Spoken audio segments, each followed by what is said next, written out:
Berawal dari langkah para pelajar Sofia mendirikan budi utama pada tahun 1908 mempengaruhi pelajar-pelajar lain. Mereka mendirikan berbagai organisasi seperti Sekalipun, Trikora Dharma, Jong Sumateng Lambon, Jong Batakbon, Jong Minahasa, dan Kaum Betawi. Organisasi tersebut bersifat etnik dan kedaerahan. Selain itu, berdiri pula organisasi pemuda yang bersifat keagamaan, antara lain Jong Islamin Tembon, Perkumpulan Pemuda Katolik, Muhammadiyah, Nahdlatul Ulama, dan lain sebagainya. Berbagai organisasi itu kemudian berusaha bergabung menjadi satu organisasi. Berdirinya organisasi pemuda yang bersifat etnik dan kedaerahan itu memperlihatkan adanya kesadaran untuk bersatu walaupun terbatas pada daerah masing-masing. Lama-kelamaan, rasa kedaerahan mulai memudar dan digantikan oleh keinginan untuk membentuk persatuan yang bersifat nasional.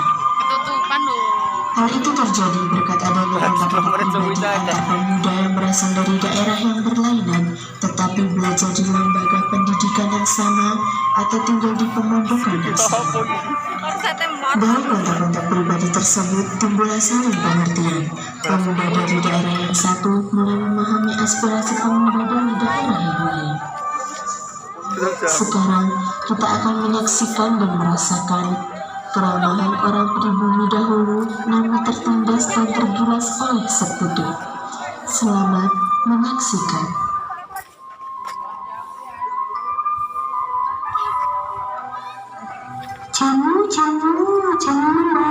Jamu mas. Jamu nih mbak. Jamu pegangan, jamu teman-teman. Jamu tiga ikat pesan. Jamu tiga harapan tapi belum. Jamu pegelinune ayu. Jamu harapan mari lorati. Oh, jamu awet enome mbak. Tapi jamu pegangan tapi awet kredit bener ya. Lagi belum sih tentang awet ini. Jangan ini aku pasti gede sama ya. Yo mbok iso wae sampean iki.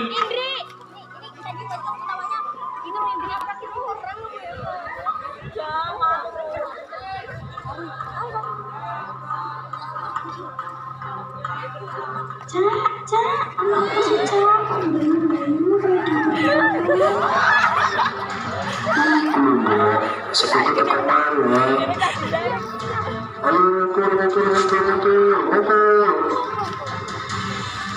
Kita tetap ada sih dulu.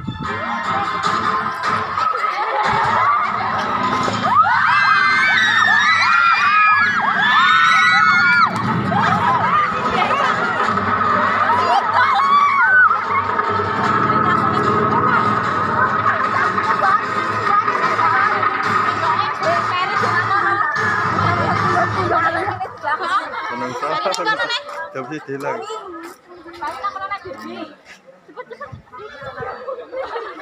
Ketika perang selesai, Sukondo Joyo Puspito selaku Perhimpunan Pelajar-Pelajar Indonesia prihatin melihat ibu pertiwi yang diinjak-injak oleh manusia yang tidak memiliki rasa kemanusiaan.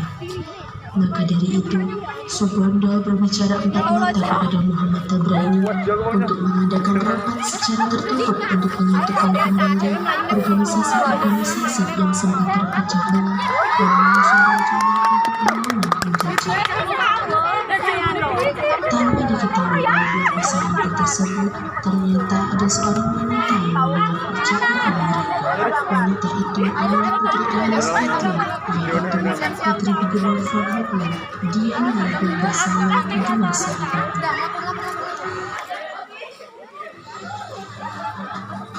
Tunggu. Yaudahlah, bukankah itu Suikondo dan Mama Tabrani? Sedang apa mereka di sana ya? Sepertinya serius sekali. Apakah mereka merencanakan sesuatu untuk melawan kolonial kita? Bagaimana kita dekati mereka untuk mendengar pembicaraan mereka? Mereka pun mendekat dan bersembunyi untuk menguping pembicaraan antara Sugondo dan Muhammad Tabrani.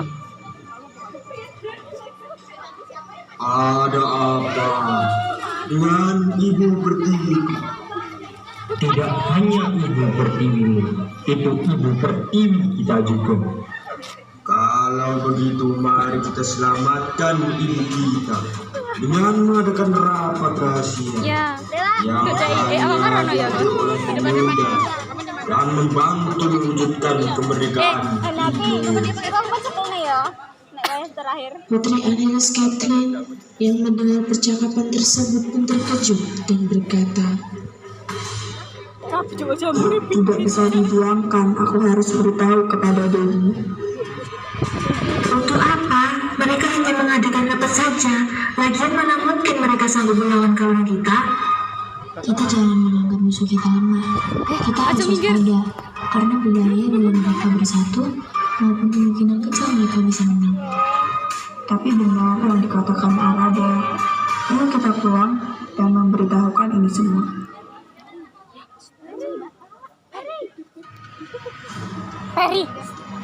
Sesampainya di rumah, Anelis memberitahukan pada sang ayah tentang apa yang baru saja ia ketahui.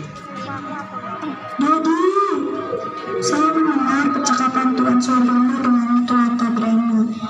Mereka akan mengadakan rapat besok di gedung Katolik Jombang.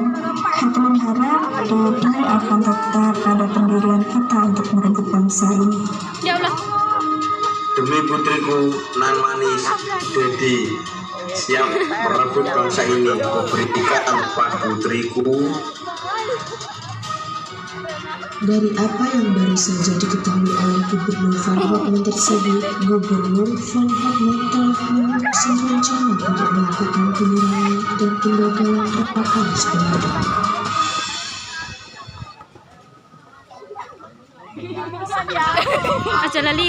Donald, siapkan pasukan untuk menggagalkan rapat Kongres Pemuda di gedung Katolik Jogelinigenbon besok ya. Siap Gubernur, asalkan Gubernur menjadikan saya sebagai menantu Anda. Berani-beraninya kau menggoda putriku.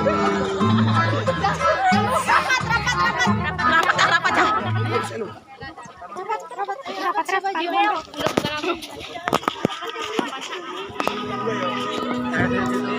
hari Sabtu, tanggal 27 Oktober 1928, di gedung Katolik Jogelinigenbon, para pemuda-pemudi telah berkumpul dan siap memulai kongres yang telah direncanakan. Assalamualaikum warahmatullahi wabarakatuh. Salam warahmatullahi Untuk Indonesia dan semua yang hadir di sini, atas nama panitia Kongres Pemuda yang pertama, saya ucapkan selamat datang kepada Anda semua. Ya Allah. Sebagai pejuang kemerdekaan tanah bangsa, mau gigi nggak jatuh nggak tak mau cerotin lo cah. Arpe tak cekel gue aku dewe tapi kebagian masak kemerdekaan tanah air Indonesia. Di Kongres ini adalah sebagai tonggak, sebagai sejarah bagi para pemuda yang harus bersatu padu jika kita ingin mencapai tujuan untuk milik kita. Bersama yaitu sebagai kemerdekaan bagi bangsa Indonesia. Ini saya akhiri pidato dari saya. Saya Muhammad Tabrani dari Dunia berterima kasih kepada hadirin anggota Kongres yang telah hadir. Semoga Kongres ini dapat memperjuangkan kemerdekaan bangsa Indonesia yang telah lama dijajah oleh Belanda sehingga bangsa Indonesia dapat merdeka. Merdeka! Apa yang dikatakan oleh Bapak Muhammad Tabrani sangatlah luar biasa. Kita bangsa Indonesia harus merdeka dari penjajahan ini. Saya sangat setuju dengan apa yang telah dikatakan oleh Bapak Muhammad Tabrani. Kita harus perjuangkan kemerdekaan Indonesia. Terima kasih saudara-saudari semua. Tujuan diadakannya kongres ini adalah untuk mewujudkan persatuan dan kesatuan. Pertama-tama kita harus membentuk badan sentral. Benar sekali, Bung. Yang kita butuhkan sekarang adalah sebuah organisasi yang menampung semua aspirasi. menurut saya, kita akan membentuk daerah dalam bentuk federasi, di mana setiap daerah dapat memajukan daerahnya masing-masing. Bukan seperti itu, Bung.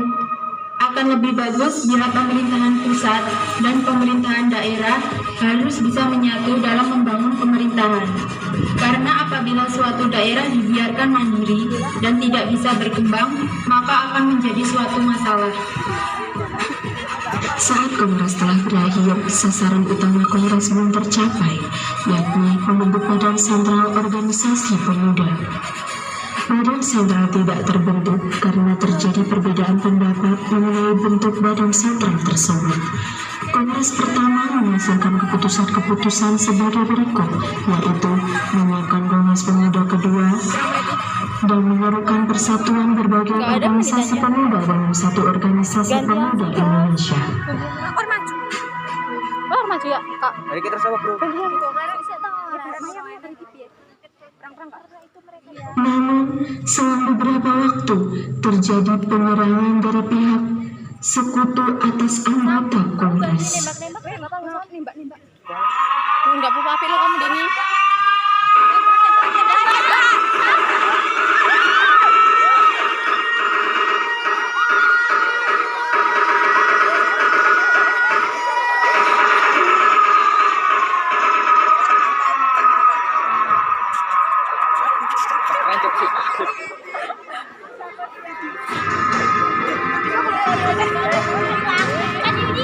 Sekutu telah pergi. Apakah ada yang terluka? Itu tentu saja, Bu. Tetapi seperti biasa, kita harus tahu dalam menghadapi musuh. Masih banyak pertempuran yang harus kita hadapi. Baik itu menghadapi sekutu maupun bangsa kita sendiri di kemudian hari.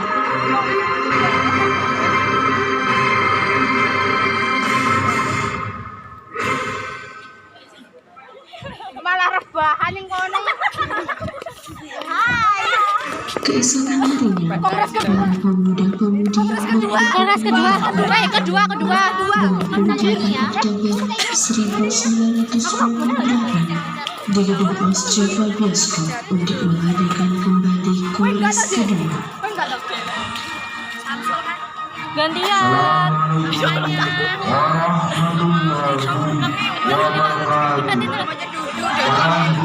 Perkenalkan, saya Ketua PPI Samarinda Puspito. Terima kasih bagi kalian yang telah hadir pada Kongres Pemuda kedua ini. Pada Kongres pertama kita masih belum menemukan kata sepakat. Kita merupakan bangsa yang terjajah, bangsa yang merdeka. Kita butuh kesatuan. Tak perlu ada yang ditakutkan. Kita harus menyelesaikan Kongres kedua kali ini. 13. Para hadirin dari perwakilan berbagai daerah, Dong Java, Dong Sumatera, Sekar Rukun, Dong Ambon, Dong Minahasa, Dong Batak, Sulawesi dan Betawi. Semuanya harus bersatu untuk tujuan kemerdekaan bangsa Indonesia. Saya akhiri, Assalamualaikum warahmatullahi wabarakatuh. Saya setuju bahwa kita harus bersatu demi tercapainya persatuan bagi bangsa Indonesia. Beta, perwakilan dari pemuda-pemudi Ambon juga setuju dengan persatuan ini. Kami dari perwakilan Sekar Rukun juga setuju. Ya, kami perwakilan dari Jong Batak setuju. Dengan memperlihatkan kesamaan-kesamaan dalam persatukan bangsa Indonesia seperti kesamaan dalam sejarah, budaya, nasib, dan kemauan untuk lepas dari belenggu penjajahan, maka diputuskanlah. Baiklah, telah kita sepakati bahwa perwakilan dari setiap daerah telah mensepakati adanya persatuan dan kesatuan. Karena kita harus bersatu untuk dijajah. Semuanya telah dijajah. Jadi diri kita telah dicuri oleh bangsa lain. Kita sebagai pemuda-pemudi negeri ini, semuanya harus bersatu untuk berjuang kemerdekaan negeri ini. Merdeka! Sekian rapat hari ini. Suganda Coro Puspito telah menyampaikan pidato terakhirnya. Dan sebelum penyampaian hasil rumusan kongres, diperdengarkanlah lagu Indonesia Raya ciptaan Raja Rudolf Supratman dengan menggunakan biola tanpa lirik.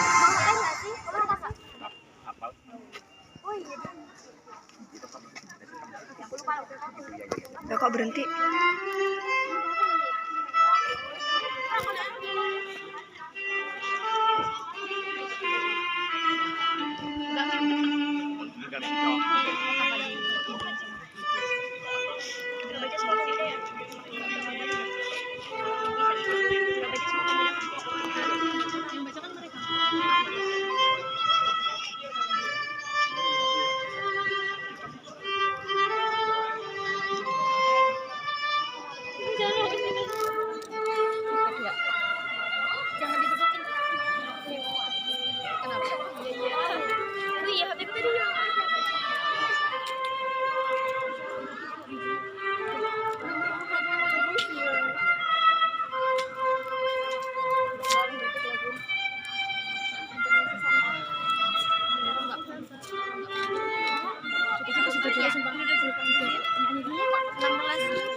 Baiklah, hasil dari keputusan Kongres Pemuda kali ini telah disepakati oleh para pemuda-pemudi dari Jong Java, Jong Batak, Jong Minahasa, Sekar Rukun, Jong Sumatera, Sulawesi, dan Betawi. Memutuskan, kami putra dan putri Indonesia mengaku berdarah satu tanah air Indonesia. Kami putra dan putri Indonesia mengaku berbangsa yang satu bangsa Indonesia. Kami putra dan putri Indonesia menjunjung bahasa persatuan bahasa Indonesia. Dengan diputuskannya hasil dari kerapatan ini, maka diwajibkan untuk setiap perkumpulan-perkumpulan di Indonesia. Dengan berakhirnya Kongres Pemuda kedua, maka semua anggota Kongres menyatakan Sumpah Pemuda dengan bersama-sama.